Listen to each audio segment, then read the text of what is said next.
आज एक कहानी सुनते हैं। ये कहानी है पुणे के एक स्टार्टअप की, जिसे लगता था कि उसका फाइनेंशियल कंप्लायंस मतलब कानूनी कामकाज एकदम परफेक्ट है, सब कुछ सुरक्षित है। लेकिन जैसा कि अक्सर होता है, जो सतह पर दिख रहा था, कहानी उससे कहीं ज्यादा गहरी थी। ये थे उनके शुरुआती शब्द। पूरा आत्मविश्वास था कि उनके जो मैनुअल प्रोसेस हैं, मतलब जो भी काम हाथ से हो रहा है, वो सब ठीक चल रहा है। लेकिन इसी भरोसे के पीछे एक बहुत बड़ा रिस्क छिपा था, एक ऐसा रिस्क जिसका उन्हें अंदाजा तक नहीं था। और वो रिस्क कोई छोटा मोटा नहीं था। जब जांच हुई तो पता चला कि उन पर लगभग 3 लाख रुपए का जुर्माना और ब्याज लग सकता था। अब ये एक ऐसा आंकड़ा है जो किसी भी नए स्टार्टअप को हिला सकता है। तो सवाल ये है कि आखिर इतनी बड़ी गलती हो कहाँ रही थी? चलिए इसी की तह तक चलते हैं। तो सबसे पहले हम उस छिपे हुए जाल को समझने की कोशिश करते हैं। ये देखते हैं कि कैसे रोजमर्रा के काम में की जाने वाली छोटी-छोटी लापरवाहियां मिलकर एक बहुत बड़े फाइनेंशियल संकट का रूप ले सकती हैं। तो असल प्रॉब्लम ये नहीं थी कि कोई जानबूझकर गलती कर रहा था। नहीं, असली जड़ तो सिस्टम में ही थी।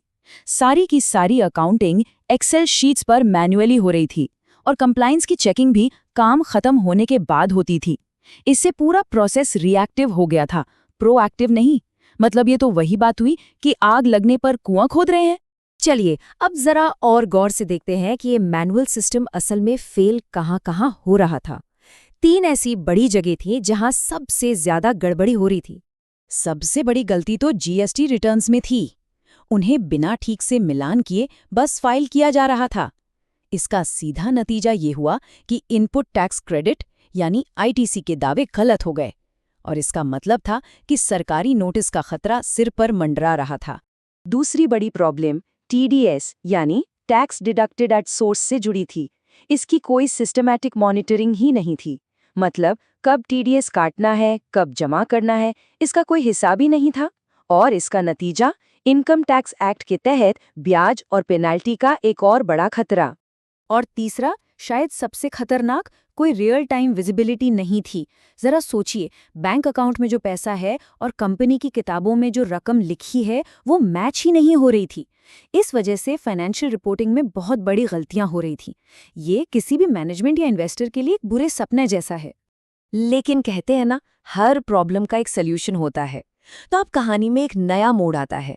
इस पूरी गड़बड़ी को ठीक करने के लिए एक नए स्ट्रक्चर्ड और ऑटोमेटेड सिस्टम को लागू करने का फैसला हुआ। देखते हैं ये कैसे किया गया। सॉल्यूशन था ज़ोहो बुक्स को सही तरीके से लागू करना। इसके लिए कुछ जरूरी कदम उठाए गए। सबसे पहले जीएसटी के नियमों के हिसाब से बिल बनाने का सिस्टम सेट किया गया। फिर बैंक अकाउंट्स को सीधे सॉफ्टवेयर से कनेक्ट कर दिया गया ताकि हर ट्रांजैक्शन ऑटोमेटिकली रिकॉर्ड हो। टीडीएस को ट्रैक करने के लिए भी सॉफ्टवेयर में ही एक सिस्टम बनाया गया और सारे अकाउंट्स को इस तरह से ऑर्गेनाइज किया गया कि वो हमेशा ऑडिट के लिए तैयार रहें। और इस बदलाव के बाद जो रिजल्ट्स आए ना, वो वाकई देखने लायक थे। अब हम देखेंगे कि ऑटोमेशन का वो ठोस असर क्या था जिसने इस स्टार्टअप की पूरी फाइनेंशियल दुनिया ही बदल दी। सिस्टम लागू होते ही पहले ही रिव्यू में फायदे साफ दिखने लगे। आईटीसी में जो भी गड़बड़ियां थीं वो पकड़ में आ गई और कोई भी नोटिस आने से पहले ही उन्हें ठीक कर लिया गया। जो टीडीएस छूट गए थे उन्हें भी बहुत कम ब्याज के साथ सही कर दिया गया। और सबसे बड़ी बात, बैंक का बैलेंस और किताबों का हिसाब अब एकदम मैच हो रहा था। अब ये जो तस्वीर है ना, ये पूरी कहानी को एक नज़र में बयां कर देती है। एक तरफ है मैनुअल काम की वो उथल पुथल और दूसरी तरफ है ऑटोमेशन से आया हुआ एक मुनज़्ज़म कंट्रोल। ये बहुत अच्छे से दिखाता है कि ये बदलाव कितना बड़ा और कितना जरूरी था। चलिए इस तुलना पर जरा और करीब से नजर डालते हैं। देखिए, जीएसटी/आईटीसी जो पहले गलत दावों से भरा था, अब रियल टाइम में उसका मिलान हो रहा था। टीडीएस, जिसकी पहले कोई निगरानी ही नहीं थी, अब एक इनबिल्ट वर्कफ्लो में ट्रैक हो रहा था। और बैंक रिकॉर्ड्स, जो पहले हमेशा लेट अपडेट होते थे, अब ऑटोमेटिकली मैच हो रहे थे। फर्क बिल्कुल साफ है। और इसका फाइनल नतीजा सिर्फ जुर्माना बचाने तक सीमित नहीं था। नहीं, इससे स्टार्टअप को मिला एक प्रोएक्टिव फाइनेंशियल सिस्टम। अब मैनेजमेंट के पास कैश फ्लो, देनदारियों और कंप्लायंस की एकदम क्लियर पिक्चर थी, जिससे वो बेहतर और तेजी से फैसले ले सकते थे। तो देखिए, ये कहानी सिर्फ एक स्टार्टअप की नहीं है, ये एक सबक है हर उस बिजनेस के लिए जो आज भी मैनुअल तरीकों पर भरोसा करता है और ये सोचता है कि सब कुछ कंट्रोल में है। तो सबसे बड़ी सीख यहाँ पर यह है कि कंप्लायंस को सिर्फ एक कानूनी खानापूर्ति या बोझ नहीं समझना चाहिए। असल में ये फाइनेंशियल रिस्क मैनेजमेंट का एक बेहद ज़रूरी हिस्सा है।